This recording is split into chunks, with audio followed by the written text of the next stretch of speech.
de operaciones entre ángulos. Recordemos primero cómo se denota o se representa un ángulo. Por ejemplo, tenemos este ángulo. Si yo solamente tengo un ángulo, yo lo puedo representar con su vértice. En este ángulo, en este caso, yo puedo decir que este es el ángulo A, o lo puedo representar con el símbolo del ángulo y su vértice. Pero vean esta situación donde tengo varios ángulos que son consecutivos. Entonces, en este caso, ¿qué necesito? Necesito determinar cualquier punto de los lados.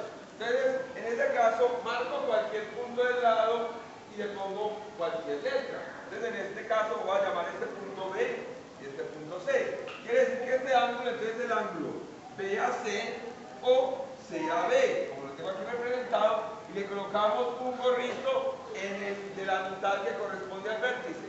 Me explico, siempre la letra de la mitad va a representar el vértice y los otros dos son puntos de los lados. Muy bien, entonces quiere decir que este ángulo es el ángulo BAC o CBA. Entonces ahora, vamos aquí. En esta situación, yo voy a llamar el vértice O, voy a llamar este punto Q, P, Q, R y S. Me dan información, me dice que el ángulo POS, o sea el ángulo total, mide 120 grados. Además me dice que el ángulo POQ, o sea este ángulo de acá, mide 30 grados y que el ángulo ROS mide 50 grados. La primera pregunta, ¿cuánto mide o cuánto vale el ángulo QOR? Pues ¿de dónde se obtiene? QOR. De coger el ángulo total POS y restarle este ángulo POQ y este ángulo ROS. Esto obtenemos que el ángulo QOR es igual a el ángulo POS menos el ángulo POQ menos el ángulo ROS. Reemplacemos. ¿Cuánto mide el ángulo POS? 120 grados. El ángulo POQ, 30 grados. Este de acá. POQ, 30 grados. De hecho, me lo dieron acá.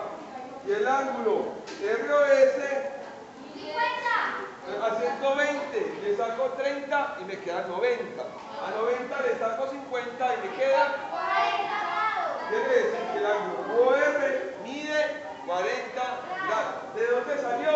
De una resta. Muy bien.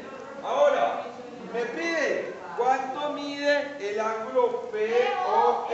Veamos cuál es el ángulo POR. POR, pues resulta de la unión o la suma de este ángulo con este ángulo. Entonces quiere decir que el ángulo POR es igual al ángulo POQ más el ángulo QOR, como lo tenemos aquí, POQ más el ángulo QOR. Reemplacemos. ¿Cuánto vale el ángulo POQ? 30 grados. ¿Cuánto nos dio el ángulo QOR? 40 grados. Lo sumamos y obtenemos que el valor del POR es de 70 grados. Ahora por último me pide cuánto mide el ángulo QOS. Veamos cuál es el ángulo QOS. QOS. Pues resulta de la suma de cuáles. Del ángulo QOR más el ángulo ROS. Sumémoslos entonces. QOR, ¿cuánto vale? Nos dio ahorita 40, más el ángulo ROS, que es de 50. 40 más 50, obtenemos un ángulo de 90 grados. ¿Veis a entender, mis queridos educandos?